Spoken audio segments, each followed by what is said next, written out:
Hello everybody and welcome back to the AlertedCoyote channel. I'm sorry I was gone. I know I apologized before, but I need to apologize again because I was gone for a very long time. And I do have an excuse, and you should hopefully see it in this video, what I was doing with myself.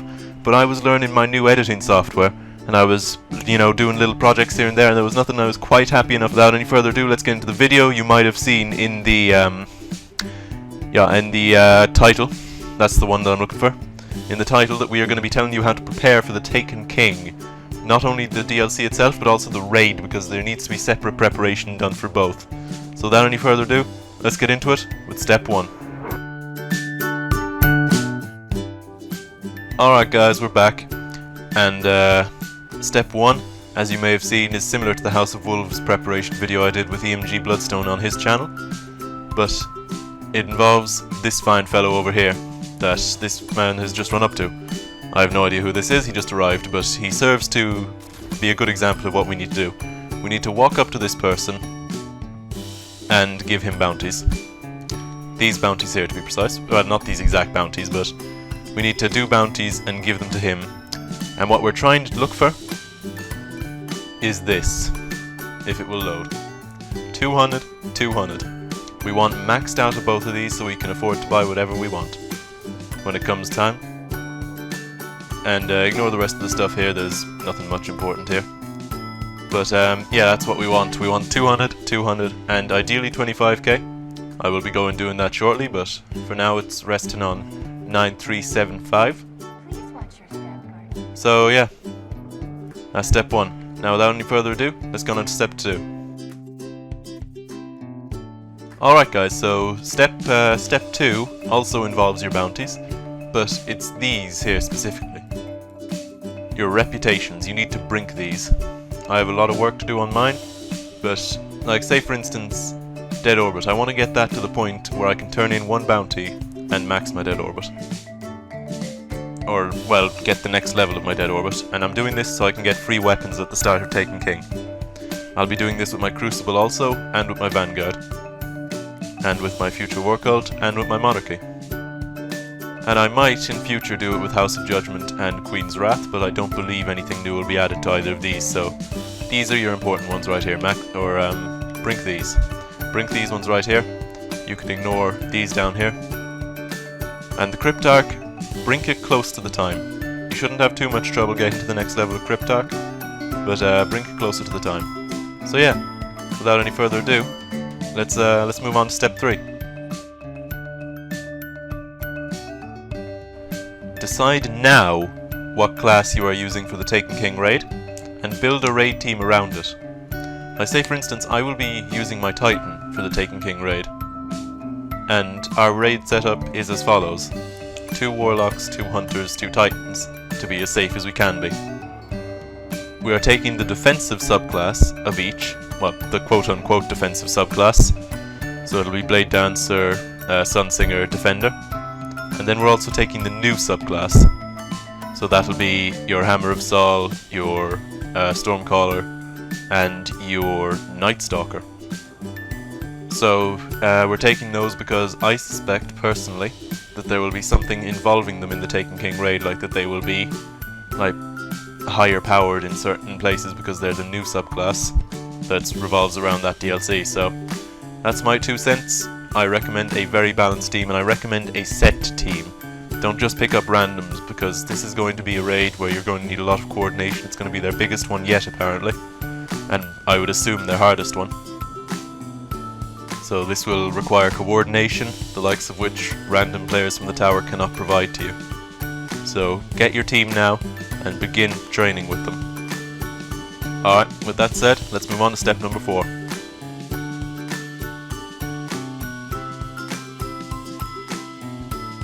Your weaponry. Again, we have no idea what might be coming in the Taken King raid because we're facing a new brand of enemy. We can't assume that it's going to be that they're all going to have arc shields or void shields or solar shields or be weak to a certain element. They might be. It's something we've not seen before, but it's something that was maybe hinted that might happen. So I would recommend being prepared. Now, I accept that I've been playing this game for quite a while and not everyone might have the same level of choice that I do. But if you can do, I would suggest these 3 weapons. Or their equivalent. Obviously, if you don't like the Scholar, maybe bring a Summoner. The auto rifles might be back in, bring a Jewel of Osiris. I mean, you need, I would recommend, one of each damage type for your primary. What class they are doesn't matter that much, but one of each damage type would be best, and obviously Scout Rifles and Hand Cannons at the moment are quite powerful. If you had a Void Messenger, I would definitely recommend that, but the Scholar is perfectly fine for me. And now for the secondaries. You can see here, these are the ones that I'll be bringing with me. We have Her Courtesy, Found Verdict, Ephrodite Spear, Light Beware, Her Benevolence, Hard Luck Charm, Peyrune's Fire, Praetorian Foil, and Black Hammer.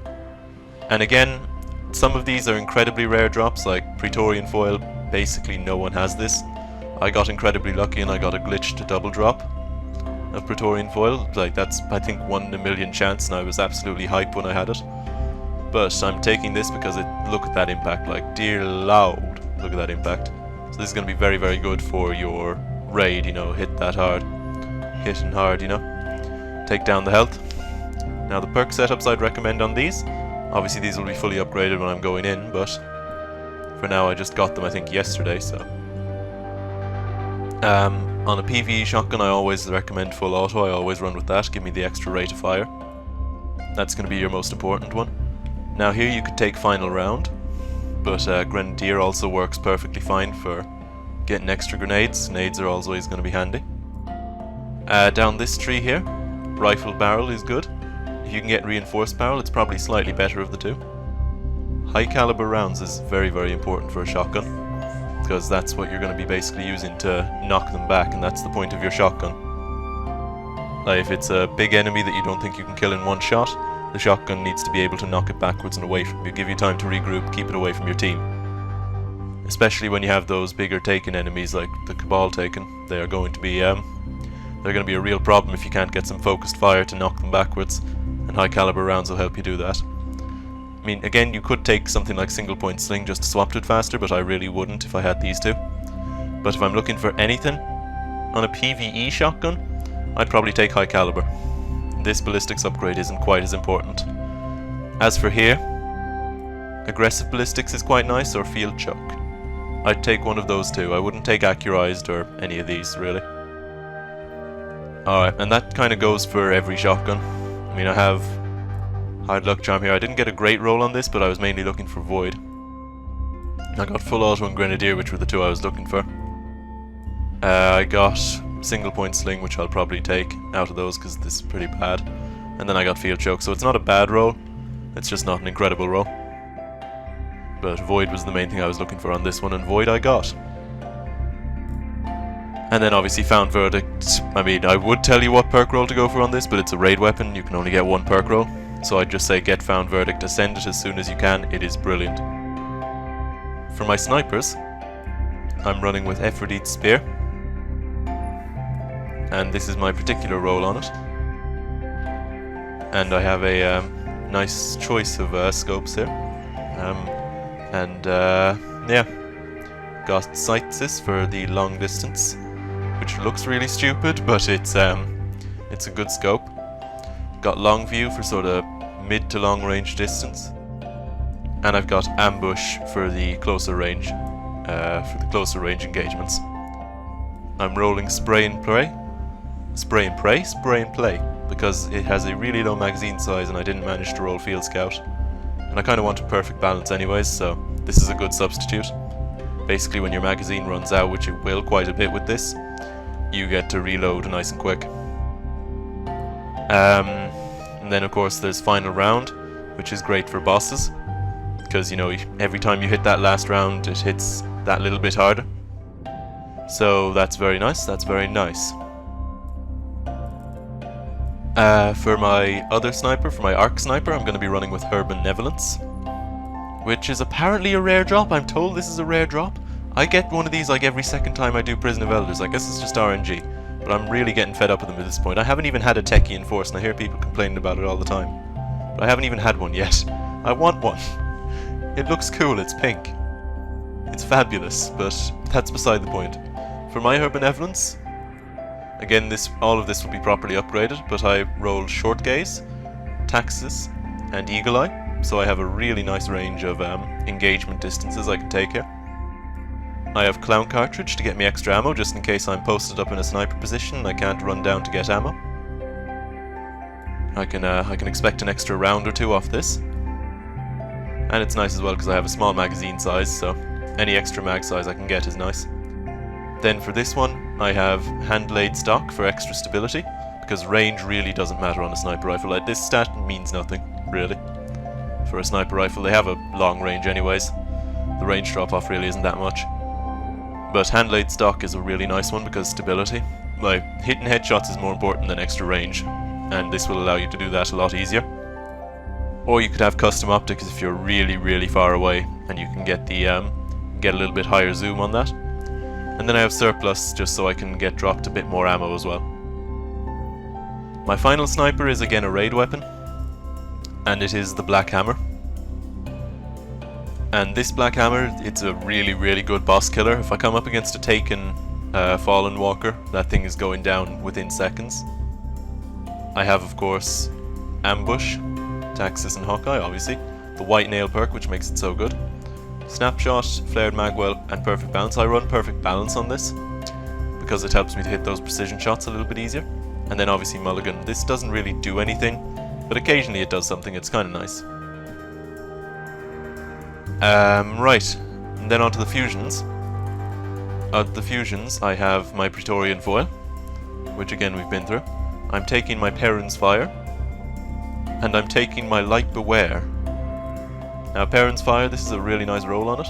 This is mainly a PvP roll, but I can adapt this quite easily. Rangefinder is the main one you want, and accelerated coils, and this maxes out its fire rate, its charge rate. So this is really, really good. So out of these, I'll probably take this one, because I don't want to reduce the magazine size on this, not really.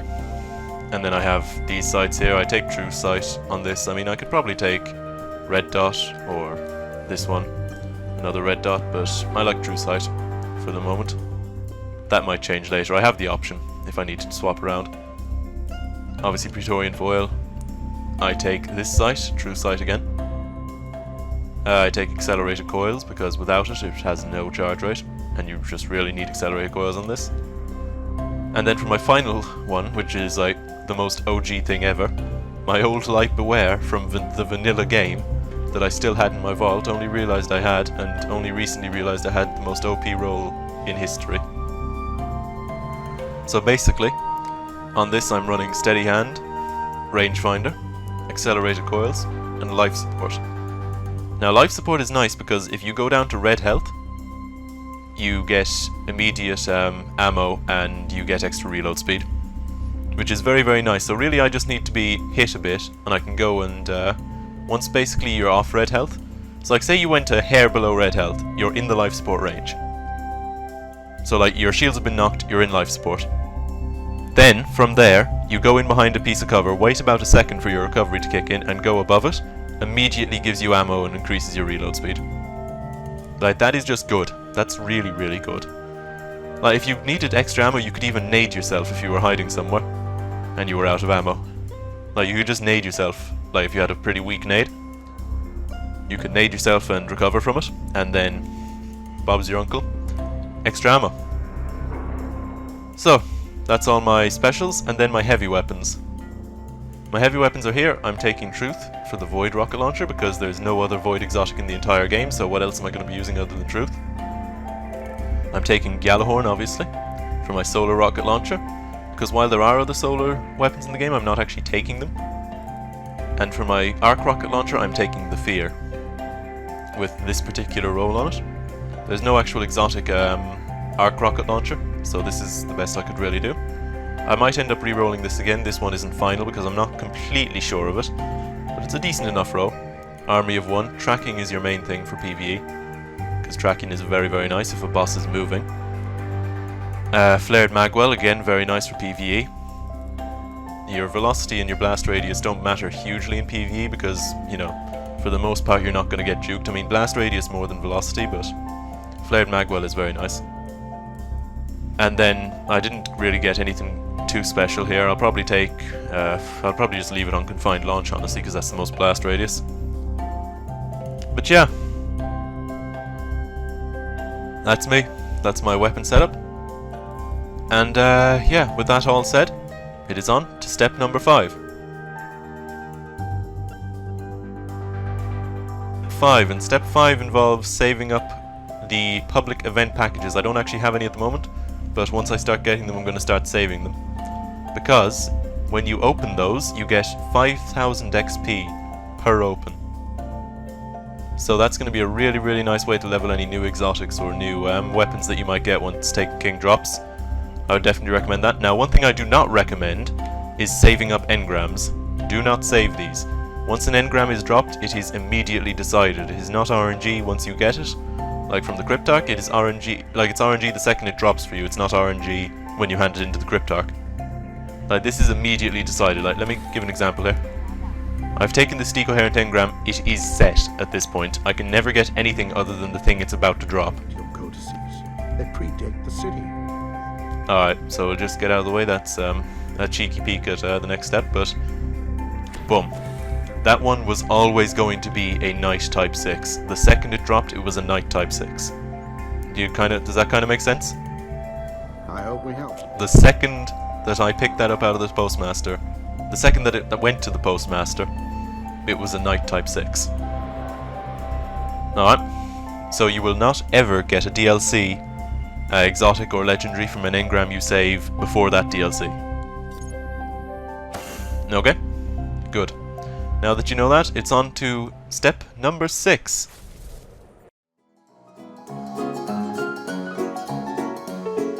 And in the Cryptarch, I have these. These are not network keys, these are glimmer consumables.